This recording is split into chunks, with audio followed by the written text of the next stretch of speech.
Good morning, everyone. It's time to go on the record. We can whimper, we can whine, or we can fight back. Me, I'm here to fight back. Massachusetts shows up big time. The question this morning is, will this movement be sustained over the next 4 years? He took down, if you can believe it, the page on the Commission on the Status of Women. Keeping with the outrage theme, you are going to hear from us, the Attorney General Maura Healey's message to the new Trump administration. She is our guest this morning. We had 250,000 people literally around, in the little bowl. So we caught them, and we caught them in a beauty. Who are you going to believe, me or your lying eyes? President Trump obsesses about crowd sizes on day one. Let's go on the record. From WCPB Boston, the inside word from Washington to Beacon Hill, today's newsmakers are going on the record. Good morning, everyone. I'm Ed Harding, along with News Center 5's Janet Wu. Thank you for joining us on a Sunday morning. And the Trump administration is off and running. Our guest this morning is still high. Is that fair to say, from yesterday's Women's March? I know. That's why I asked you. Wait a minute. For just the Attorney General Maura Healey's here. Energized. How do you feel? Your voice sounds a little... I'm a little hoarse today. Forgive me, but it was a great day yesterday. A great turnout. This was not just a one-day march. This is not just a one-day event. This is a movement. This is a statement. I have never seen so many people, not just yesterday, but across this state, across this country, so energized. Well, the city mayor's office estimated there were 175,000 people just here in Boston, millions more across the country. But I think the real question is, what was the statement that was made? Do you think Donald Trump heard you? And more importantly, how do you make sure this is not just a one-day cathartic moment? Well, I think the message is for people to get involved. You see that already. More and more people signing up to run, to train to run for office at all levels, school committee, state legislature, across this land. That's certainly something that I encourage. Get involved in the political process. There are easy ways to do that. Run for office yourself. Find a candidate you want to support and help them. Get involved with organizations. That's why you see tremendous turnout for organizations like the ACLU, Planned Parenthood, Human Rights Campaign, Center for Accountability, people who want to get involved in organizations. We've got to do a couple of things here. One, we need to stop bad things from happening, push for integrity in government, push for accountability out of the Trump administration, take action, and I'd be prepared to take legal action to stop Donald Trump from doing things that are unlawful. But we also need to move forward with an agenda that's about protecting people, growing this economy, protecting rights. And that's what people got to focus on as well. So in other words, it can't just be a march yesterday involving maybe 3 million people coast to coast. It has to be action on top of the march. Everyday action. There are actions that people can take every day to further this. I've encouraged people, maybe you'd appreciate this, support the media, support free media, subscribe to real newspapers and real journalism. We need more information out there and the sharing of real information. You saw what happened yesterday at the CIA. I think that's atrocious. We need to continue to push for the dissemination of real news, real information, but there are so many ways for people to get involved, and I think that's what you're going to see. I think the real question, though, is, however, is the action here less noticeable? Are our voices more muted in places like Massachusetts, in California, but it needs to be more so perhaps in other cities if your side is really going to be heard by Donald Trump and by the Republicans in Washington? Yeah. Well, this is about a couple of things. First of all, it's about action. It's about people taking action, and people are doing that here in Massachusetts and across this country. But I think what people need to focus on is not being distracted by Donald Trump's words. Focus on his action. The day he was elected, he took down a website on LGBT equality, women's rights, and climate change. He shut down the National Park Service Twitter feed.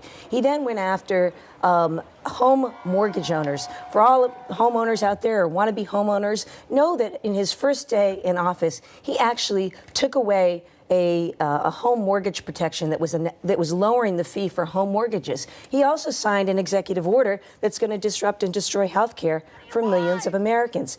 We should be calling out and calling attention to those actual actions. That's where you're going to see the press. That's where you're going to see the fight. And that's where Americans are engaged. That's why I think you see the numbers turn out yesterday, make no mistake about it. I think if we were to convene formally marches in a month or 3 months from now, we would see numbers even bigger than what we saw yesterday. If there's one thing the president sees, it's optics. So I'm sure he saw the video yesterday.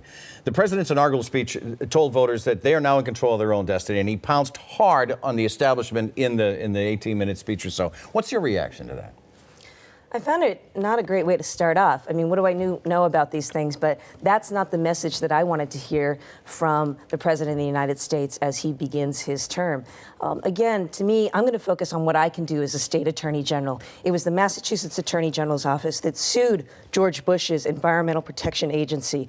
That case went all the way up to the Supreme Court. We won, and that made the federal administration begin to regulate greenhouse gases. We sued the federal government to challenge the Defense of Marriage Act, and we won. There has been a playbook here, an important role for state attorneys generals right now to stand up and fight for and protect consumers and workers and students and civil rights. There have been so many promises made by Donald Trump that are unconstitutional, that are unlawful. And should he go down that road, mess with our health care in a way that throws our markets into disarray? Should he attempt to implement and use state forces to implement unconstitutional immigration practices? We're going to take action. That's the role of the state attorney general. Let's drill down a little bit on this at Obamacare. On day one, he signed this executive order basically encouraging agencies to dismantle. But is there any teeth to this? And is there more to show? Is there more show involved here or substance than substance? I think there's a lot of show with Donald Trump. I think he's somebody in a very scary way operates by gesture. Part of what's so scary about this is the uncertainty. We don't know exactly what is meant by that executive order, but just the fact that you are willing to create uncertainty in the market, create uncertainty for our hospital executives and our insurance plans who are going to try to figure out and predict how they're supposed to cover people. This is irresponsible governing. And I think that that is a shame, and that's why we need serious people in government doing serious work. And we're going to continue to look at this closely. Certainly, the issue that I hear most about, or one of the issues that I hear most about from folks as I go around the state, and I've been hosting these town halls around the state since the election, they're really concerned about health care. They're really concerned about what is going to happen to them and coverage for their families. Donald Trump owns that now. He better be responsible with it. We're talking about people's lives. Let's talk about the Democratic Party for a minute. And talk now is that the Democratic Party of Barack Obama, of Hillary Clinton, of Joe Biden and Nancy Pelosi, that is over. A new era is beginning. Younger generation, like you. Is this where the party has to go to survive? You know, this is a party that can thrive and is thriving. I mean, I do not believe that this election was a rejection of some core principles and values long adhered to and promoted by the Democratic Party. I don't believe that the majority of Americans want to deny climate change or reverse Roe v. Wade or cut off people's access to health care. That's not where America is at. The Democratic Party needs to do the job of speaking to the principles and the values of what made this party great and meaningful to people. And that's about speaking to workers, speaking on jobs, speaking on the economy, speaking out about the ways that democratic policies and practices help consumers, help workers, help the economy. We're going to continue to do that. But does your party need newer, younger voices to be heard and to sort of grab the headlines as opposed to the older, more familiar faces? I think the more voices that can come into the Democratic Party, the better. You've seen that. I was so heartened yesterday to see the number of millennials turn out. I mean, off the charts in terms of the number of young people. And I think what the key is for the party is to make sure that all that energy that's out there, and there's incredible energy, not just here in Massachusetts, but across this land. You looked at places like Juneau, Alaska yesterday, or Boise, Idaho, the people that took to the streets. I am hearing from and seeing people want to get involved politically that have never worked on a campaign, some of whom have never really been involved in the political process before, some of whom have never voted, saying, what can I do? How can I get involved? That's something I embrace and welcome and encourage, and certainly the Democratic Party should, and I believe will going forward. You always embrace the OTR Pop Quiz, which is in my hot little hand right here. Good transition. See, how about that one? Anyone get hurt as we drove through there? Bad. All right, here's question one. Closing out inaugural week, today's OTR Pop Quiz theme is presidential quotes. Question one, the quote is, I never did give anybody hell. I just told the truth, and they thought it was hell. Who said that? I never did give anybody hell. I just told them the truth, and they thought it was hell. I don't know. It's a good line. Harry though. Truman, Yeah. the 33rd president. Question 2. What Republican president said this?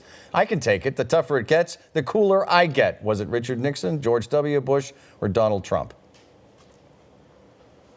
Yeah, Trump, I guess. Richard Nixon, the Really? 37th president. Wow. Richard Nixon. He said the word cool? He said cool. Wow. The tougher it gets, the cooler I get. We'll take a break. The Attorney General will be back on the record with us just in a minute. I actually thought it.